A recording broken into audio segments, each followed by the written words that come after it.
पुरानी पेंशन की बहाली की मांग लगातार दिन पर दिन उठ रही है। मैं देख रहा हूं कि कहीं ना कहीं हर जगह सभी जगह कर्मचारी इन पुरानी पेंशन की बहाली के लिए अपनी बातें रख रहे हैं। हमारे बीच वो कुछ शिक्षक हैं जो अपनी बात रखना चाहते हैं कि क्यों जो है ओपीएस उन्हें चाहिए और एनपीएस और जो हाल ही में जो पेंशन आई है वो उन्हें पेंशन नहीं चाहिए। इन सभी चीज़ों को लेकर हमारे बीच बात करने के लिए कासमाबाद के अटेवा के ब्लॉक अध्यक्ष जितेंद्र सर हैं। इनसे बात करेंगे। साथ में कुछ वो भी सर लोग हैं कि आखिरकार उन्हें पुरानी पेंशन और नई पेंशन में क्या परेशानी आ रही है, वो क्या अपनी बात करना चाह रहे हैं।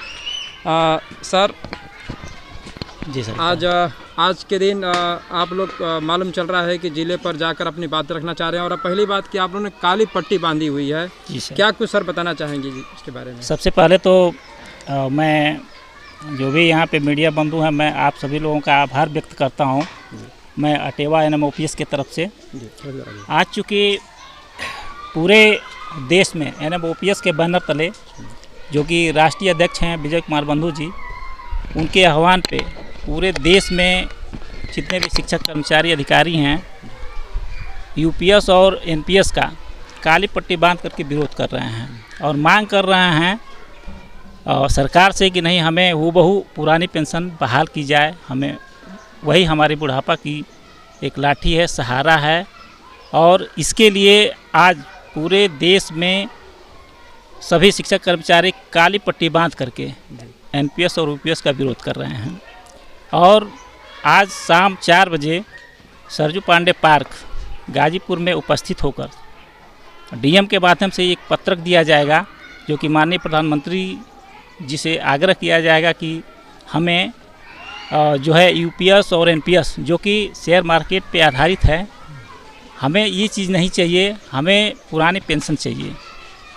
अब इसके लिए सारे शिक्षक कर्मचारी आज सरजू पांडे पार्क में 4 बजे इकट्ठा हो रहे हैं। जी कहीं ना कहीं सर सरकार में तमाम ऐसे अगर देखा जाए तो आर्थिक रूप से सभी चीज़ों पर सर्वे करके और वो लोग इसका सोल्यूशन निकाले हैं कि अभी जो हाल ही में जो पेंशन के लिए बात कही जा रही है, तो क्या उसमें दिखाई दे रहा है? क्योंकि काफ़ी लोगों ने इसका निचोड़ भी निकाला और कहाँ सर समस्या आ रही है इसे लेकर? नहीं सर, देखिए इसको समझने की चीज़ है कि जो यूपीएस है और एनपीएस है ये पूरी तरह से शेयर मार्केट पर आधारित है। और अभी आप देख रहे होंगे कि नहीं शेयर मार्केट की क्या दशा हुई है। जो हमारे शिक्षक कर्मचारी इस समय एनपीएस के थ्रू रिटायर हो रहे हैं, उनको पेंशन मिल रही है 600 रुपये, 500 रुपये, 1000 रुपये, 1200 रुपये। अब आप बताइए कि इतने महंगाई के दौर में किस तरह से वो अपना जीवन यापन करेंगे। जब वो रिटायर हुए थे तो उनकी जो सैलरी थी वो 1 लाख रुपये थी और जब रिटायर हुए हैं तो उनको पेंशन के तौर पे 1000 रुपया मिल रहा है। आप बताइए कि किस तरह से वो अपने परिवार का पालन पोषण करेंगे, कैसे अपने दवाई या अपना खर्चा कैसे चलाएंगे। आप इसको बखूबी आप समझ सकते हैं इस महंगाई के दौर में।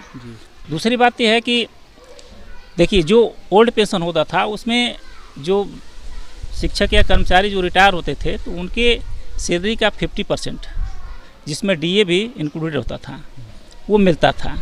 लेकिन एनपीएस और यूपीएस में इस तरह का कोई भी प्रावधान नहीं है। इसमें क्या है कि जो कर्मचारी होता है वो अपने तनख्वाह का सैलरी का 10% कंट्रीब्यूट करता है। सरकार उसमें एनपीएस में 14% कर रही है। लेकिन ओल्ड पेंशन में इस तरह का कोई भी प्रावधान नहीं है, उसमें कोई भी कंट्रीब्यूशन नहीं होता था। अगर इस लिहाज से देखा जाए तो ओल्ड पेंशन शिक्षक या कर्मचारियों के लिए काफ़ी हद तक जो है एक तरह से सुरक्षा प्रदान कर रही है, उनके मान सम्मान को बरकरार रख रही है। लेकिन एनपीएस में इस तरह का कोई भी चीज़ नहीं है। ओल्ड पेंशन ही चाहिए। हमारे बीच सर हैं, सर थोड़ा परिचय दीजिए। मेरा नाम विजय बहादुर गुप्ता है और एनपीएस और यूपीएस का विरोध हम लोग इसलिए कर रहे हैं क्योंकि इसमें एक सुनिश्चित भुगतान की व्यवस्था नहीं की गई है और इसको बाजार आधारित जोड़ा गया है।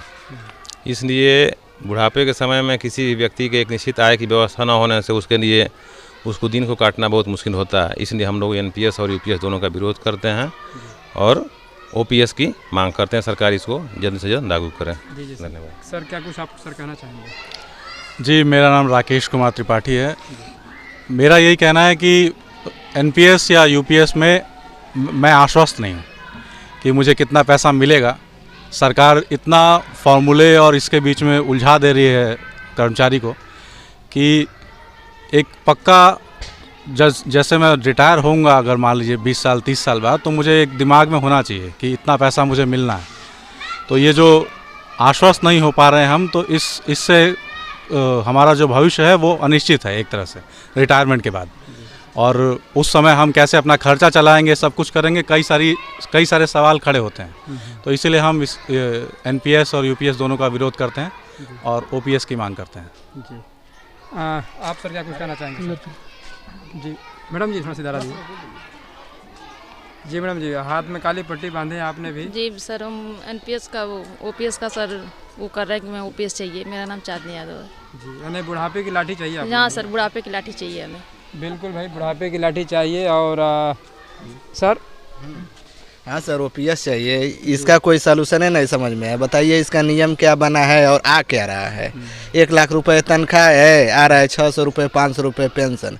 नियम कुछ और बनाएगा कि यूपीएस में इतना मिलेगा उतना मिलेगा, दुनिया भर का ढकोसला मिल रहा है, कुछ नहीं। परिणाम सामने है, परिणाम सामने गलत है, मिल रहा है। अगर जो कही है सरकार वो भी रहता है तो एक पल के लिए आदमी सोचता है कि चलिए, लेकिन इसका कोई ठोस मिल ही नहीं रहा है। पेंशन 500-600 रुपये क्या है? 500 रुपये के नोट को बजाइए तो सुबह से शाम में ख़त्म हो जा रहा है। ओपीएस तो एक था, निश्चित था ना जो था, तो इसीलिए हम इन दोनों को बैक करते हुए सीधे ओपीएस की मांग करते हैं। जी सर, यहाँ से फिर आप कासम सर क्या तय रहेगी आप लोग के विभाग से, मतलब क्या मजबूती रहेगी यहाँ कासम से? सभी जितने भी शिक्षक कर्मचारी, जितने भी विभाग हैं, चाहे वो लेखपाल संघ होवे और सफाई कर्मचारी संघ होवे, शिक्षक संघ होवे, जितने भी संघ हैं, सभी के सभी एनपीएस और यूपीएस के विरोध में आज कासमाबाद से सारे लोग जो है, छुट्टी 2 बजे होगी, 2 बजे के बाद जो है सारे लोग गाजीपुर के लिए प्रस्थान कर रहे हैं। और वहाँ पे जो है डीएम साहब को पत्र सौंपा जाएगा, जो कि माननीय प्रधानमंत्री जी के नाम से होगा। और हम लोग उनसे निवेदन करेंगे, निवेदन कर रहे हैं माननीय प्रधानमंत्री जी से कि नहीं, हम लोगों की जितनी जल्दी हो सके आप ओपीएस बहाल कर दीजिए। सारे शिक्षक कर्मचारी जो है आपसे बहुत उम्मीद किए हुए हैं।